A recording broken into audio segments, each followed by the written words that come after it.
So I had to take my Tesla Model Y in today for some complimentary service.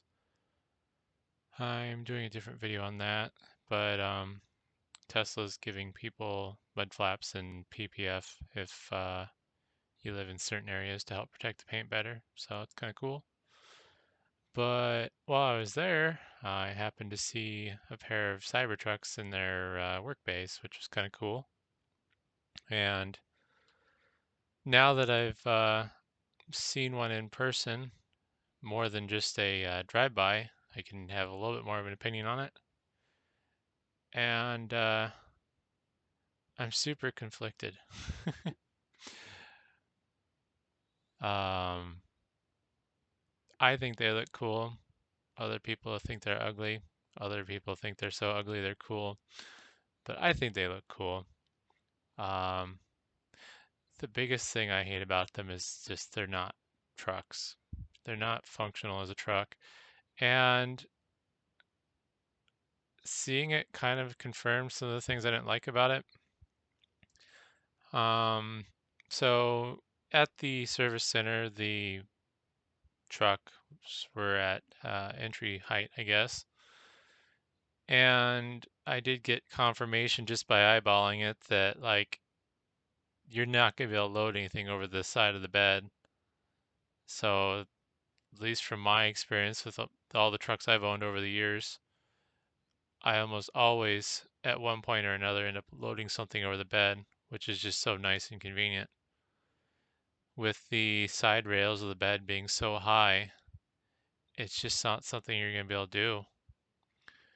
And I did get confirmation that the whole bed is plastic, which is really disappointing. I think it'll probably hold up fine as long as the weight of your load is evenly distributed. So if it's on like a pallet or it's a bunch of things that are, that have a decent footprint. But I think where the plastic bed's going to be a problem is, let's say, an example I have would be transporting a piece of restaurant equipment. So I had a steam jacketed kettle I moved once. I believe the kettle weighed around 1,500 pounds and it was sitting on three legs. Well, if it weighs 1,500 pounds and is sitting on three legs, in theory that means it's distributing the weight evenly across all three of those legs, which means 500 pounds each. And I don't know for certain off the top of my head what the diameter of each foot of the leg was, but I believe it's around an inch circle. So you figure 500 pounds on a square inch of the surface of the bed of the truck, and I just don't think that's going to hold up well. Um, at least not in the long term. And then let's say you have that weight distributed over the what do they call the storage space in the back of the truck? I don't remember now. The basement, I think. I don't know.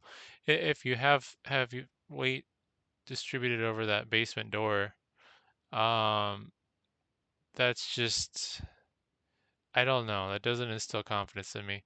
I mean, Honda Ridgelines have been a thing for a while, and storage space in truck beds has been a thing for a while. I just don't know anybody who actually does truck stuff with their trucks that have had a experience either way with that. Because like with me, with my truck that I've owned over the years, basically the point of them is I want to put as much stuff in the bed as I can, and I don't care if I overload it. I've put 2,000 pounds in my half-ton truck in the past. I've put 3,000 pounds in my three-quarter ton truck in the past. Um, it's just the way it goes. Try to make sure it's safe, but it's not uncommon for me to overload a truck with electronics. So yeah, that was kind of a disappointment. Um, I was hoping the bed would be a little bit nicer than that, but yeah. Also, it's kind of one of the weirdest looking beds too, because the no wheel wells is very odd. Um, only time I've seen no wheel wells in a truck is if it's a flatbed truck or if it's like one of the large U-Haul box trucks like the 24 footers, and even those I think still have a tiny wheel well. So that was interesting. They have E-track along the sides of the bed, which is cool, versus the stupid T-slots that they had in the prototype. That would have been garbage. I don't see a world where having T-slots in the bed of your truck would work out well in the long run. Just gonna get so much crap stuck in them, and it's just, yeah, it's gonna be terrible. There was also an interesting trim piece along the top of the bed against the roof where the glass ends and then the bed begins. It's like a little piece of aluminum flap with a rubber gasket on the end to seal the roll-up tonneau cover to seal that up against it. I don't like that because it overhangs over the bed, and I feel like if you're gonna like load a pallet in there and you accidentally push it too far or it shifts forward a little bit, I feel like that's gonna get destroyed. So that'd be kind of interesting to see over time. And the stainless, the stupid jokes that people say, oh, it's rusting or whatever. It's like that's just dumb. You could see that there was some dirt and grime on the one that was there, and there's a handprint and some fingerprints on it, which not too cool. I really wanted to take a picture of it, but it's inside, so it's like ethical, stuff, and didn't want to push the line. But yeah, there's a handprint on the side of it. The way the handprint looked, the first thing I thought to myself is I wanted to scream Wilson out loud because it looked like the Wilson handprint on the volleyball. But yeah, so that was interesting. It's just, regular stainless steel problems. The interior looked really nice. The screen on the thing is huge, and the steering wheel seemed a little bit smaller than my Y, but I didn't really go out and measure it or anything crazy. I just kind of eyeballed it, and it's like, interesting. Still not a big fan of the no turn signal stocks, but the service tech has a Model S that he drives, and it doesn't have the stocks, and he said he's never had any problems with it. So, um, I don't know. Still don't know how I feel about that.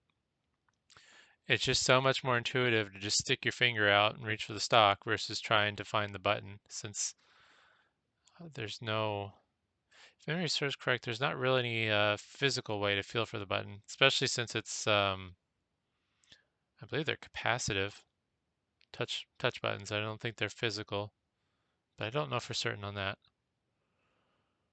But yeah, the interior looked cool. Um, I felt like that it was fairly nice. Cooled seats looked like a cool feature.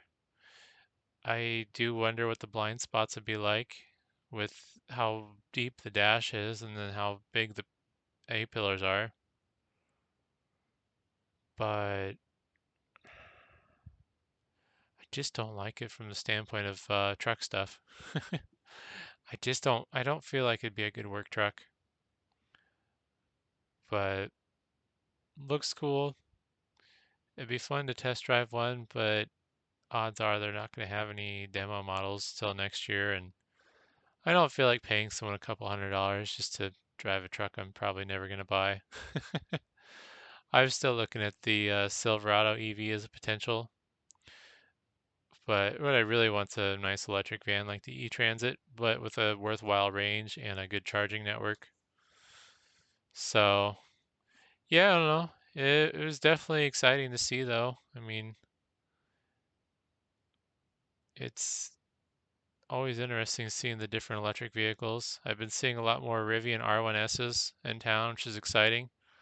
Kind of cool to see those. They're smaller than I thought they'd be as well. And I'm seeing a handful of Ionic 5s. I don't know if I'm seeing the same one over and over again though, or if it's different people since they all kind of look the same. But yeah, it's always fun seeing the different EVs. It's hard to get excited anymore over seeing another Tesla on the road. It's like, oh, look, there's another Tesla. Everybody and their mother now has a Model S, 3, X, or Y. So They just don't stand out. I mean, they catch my eye still, but it's like, cool, another Tesla on the road. But yeah, kind of crazy seeing two of them at the shop. Like, from what I gathered, it's just minor stuff, minor adjustments and stuff like that. So not the overblown, oh, broke already thing I've seen a few people post, but it is the first model of its generation, so it's going to have more problems than normal. But I will say that some of the problems the Cybertruck is having are pretty unacceptable, like the gas pedal issue. That's kind of stupid. But yeah, I don't know. It's kind of exciting, but we'll kind of see what happens. Once the market progresses, I really want to see what happens with the whole electric truck market. I've seen a handful of used Rivian trucks, and then the Lightnings popping up on Facebook for sale, but probably not something I want to buy, especially not the Rivian. I mean, the Rivian and the Cybertruck I think are pretty comparable. It's just aesthetics. Although I think the Rivian actually has better range, so there is that. And the Rivian's mostly a finished product, unlike the Cybertruck. But yeah, no, either way, thought it was interesting, and uh, we'll see what the reactions to this video are like. But either way, if you made it this far, thanks for watching.